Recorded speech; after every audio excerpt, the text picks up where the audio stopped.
औज़ुबिल्लाहिमिनश्शैतानिर्रजीम बिस्मिल्लाहिर्रहमानिर्रहीम। उम्मीद करता हूँ आप सब खैर खैरियत से होंगे। तो माशाल्लाह से कल आप लोगों का मैथ का 10th क्लास का पेपर है, तो मुझे आपने अपने कमेंट सेक्शन में ज़रूर बताना है कि आपने कितने मार्क्स स्कोर करने का प्लान बनाया है। 75 में से आपने कितने मार्क्स लेने हैं इस दफ़ा, तो आपने मुझे कमेंट सेक्शन में लाजमी बताना है। तो आज की वीडियो का टॉपिक यह है कि आपने 5 से 6 घंटे में जो डेफिनेशंस की तैयारी किस तरह करनी है। 5 ईयर्स का पास्ट पेपर का जो एनालिसिस करके मैंने इस केस को तैयार किया है। तो अगर आपकी डेफिनेशन की तैयारी बिल्कुल नहीं है तो आप इस वीडियो को वॉच कर लें, तो इंशाल्लाह आपके डेफिनेशन का जो पोर्शन है वो क्लियर हो जाएगा। तो जो हमारे पास क्वेश्चन नंबर 4 है वो हमारे पास डेफिनेशंस का ज़्यादातर होता है। तो चैप्टर नंबर 7 जो है वो हमारे पास चैप्टर नंबर 7 से हमारे पास 4 डेफिनेशन आएंगी।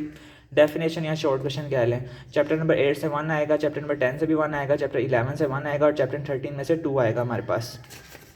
तो अब मैं आपको बताता हूँ जो चैप्टर 7 है वो बहुत ज़्यादा इंपॉर्टेंट है डेफिनेशन के लिहाज से। तो डेफिनेशन आपने कौन सी करनी है, बहुत ही ईजी। जो पास्ट पेपर्स का एनालिसिस किया है मैंने, आप अगर ये डेफिनेशन कर लेते हैं तो इसमें से इंशाल्लाह ये 9 सवाल होते हैं ना, तो इनमें से इंशाल्लाह 5 वो वाले रिपीट हो जाएंगे डेफिनेशंस के। तो अब आपका वक्त ज़ाया किए बगैर अपनी वीडियो को स्टार्ट करते हैं। तो कुछ चैप्टर नंबर 7 हमारे पास पेज नंबर 145 पे है, तो 145 पे चलते हैं।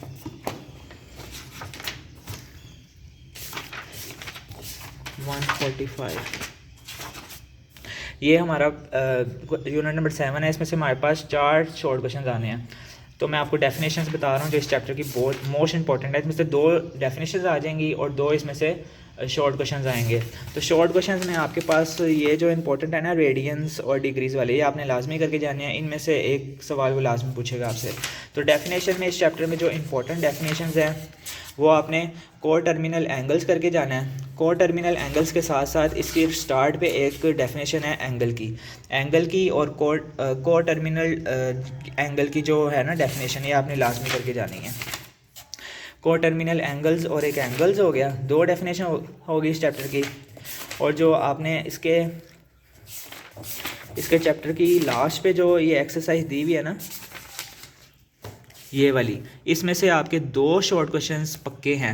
या तो वो डेफिनेशन पूछ सकता है, देखिए इसमें एंगल की भी डेफिनेशन है, sexagesimal system of measurement of angles. इसमें से उन्होंने 2 लाजमी शॉर्ट क्वेश्चंस आपसे पूछने हैं। तो ये वाला जो है चैप्टर नंबर 7 का वो बहुत इंपॉर्टेंट एक्सरसाइज का है, तो आपने इसको लाजमी प्रिपेयर करके जाना है। 2 डेफिनेशन मैंने स्टार्ट में बताई हैं और ये वाली जो एक्सरसाइज का लास्ट क्वेश्चन नंबर 2 है ना आपकी एक्सरसाइज का, इसको आपने लाजमी करके जाना है। फिर इसके बाद हम लोग चलते हैं चैप्टर नंबर 8। चैप्टर नंबर 8 में से हमारे पास एक शॉर्ट क्वेश्चन आना है, तो इसमें ज़्यादा चांस ये है कि वो डेफिनेशन ही पूछेगा। तो इसमें जो चैप्टर नंबर 8 में डेफिनेशन इंपॉर्टेंट है वो मैं आपको बता देता हूँ। Projection of a side of a triangle. तो इसमें जो आपने डेफिनेशन इंपॉर्टेंट करनी है वो 2 डेफिनेशंस हैं इस चैप्टर में, प्रोजेक्शन और ज़ीरो डिमेंशन। इसकी आपने डायग्राम भी लाजमी बनानी है। इस चैप्टर की सिर्फ 2 डेफिनेशंस हैं और बहुत ज़्यादा चांसेस हैं कि ये 2 सुबह वो पूछ सकता है। तो आपने इस चैप्टर में से सिर्फ इस 2 डेफिनेशन को करके जाना है। एक्सरसाइज आपने लाजमी करनी है, लेकिन जो डेफिनेशन हैं उनमें से आपने ये 2 डेफिनेशन इस चैप्टर की करनी है। फिर इसके बाद हमारे पास चैप्टर नंबर 10 आता है, उसमें से भी 1 आना है और 11 में से भी 1 आना है। 10-11 पे चलते हैं। 9 में से आपने थ्योरम करना है, ठीक है, और 9 और 12 में से थ्योरम आना है, तो आपने सेलेक्ट कर लिया होगा कौन सा आपने सेलेक्ट करना है। तो 10 में से हमारे पास जो आपने डेफिनेशंस करनी है उसमें आपने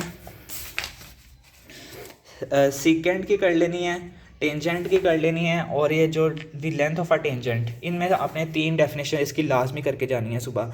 ये 3 डेफिनेशन बहुत ज़्यादा इंपॉर्टेंट हैं, तो आपने इन 3 डेफिनेशन को लाजमी करके जाना है। दोबारा बता रहा हूँ, सीकेंट, टेंजेंट और the length of a tangent, ये 3 डेफिनेशन आपने इस चैप्टर की लाजमी करके जानी है सुबह।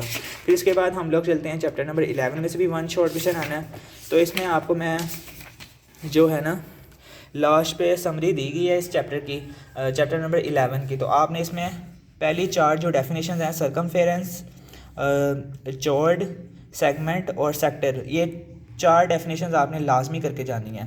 इसमें से एक डेफिनेशन पॉसिबल है कि वो ज़रूर पूछेगा। फिर उसके बाद हम लोग चैप्टर नंबर 13 पे चलते हैं। तो चैप्टर नंबर 13 की जो इंपॉर्टेंट डेफिनेशन हैं वो ये लास्ट पे आपको दी गई हैं, ठीक है। इसकी जो एक्सरसाइज है ना 13.13, इसके नीचे जो है ये this segment of a circle, इसकी आपने डिफाइन भी करना है और इनकी ज्योमेट्रिक फिगर्स को भी ड्रॉ करना है। तो इनमें से इन ज़रूर वो दो या एक सवाल लाजमी पूछेगा, एक तो इसमें से लाजमी आएगा। तो आपने इन 6 डेफिनेशंस को लाजमी करके जाना है। तो उम्मीद करता हूँ आपका डेफिनेशन का पोर्शन क्लियर हो जाएगा। 5 से 6 घंटों का काम है, अगर आप ये डेफिनेशंस कर लेते हैं तो इंशाल्लाह आपका जो डेफिनेशन का पोर्शन है वो सुबह क्लियर हो जाएगा। उम्मीद करता हूँ आपको आज की वीडियो बहुत पसंद आई होगी, और आपको लास्ट दफ़ा दोबारा बता रहा हूँ कि आपने मुझे ज़रूर कमेंट सेक्शन में बताना है कि आपने इस साल में कितने नंबर लेने हैं, और टॉपर्स लाजमी बताएं, और जिनकी बिल्कुल तैयारी नहीं है और वो गैसेस को तैयार करके जा रहे हैं तो इस वीडियो को लाजमी वॉच करें। इंशाल्लाह मेरी दुआ है अल्लाह ताला आप सबको कामयाब करें। मिलते हैं नेक्स्ट वीडियो के साथ, तब तक मुझे अपनी दुआओं में याद रखना है। अल्लाह हाफिज़।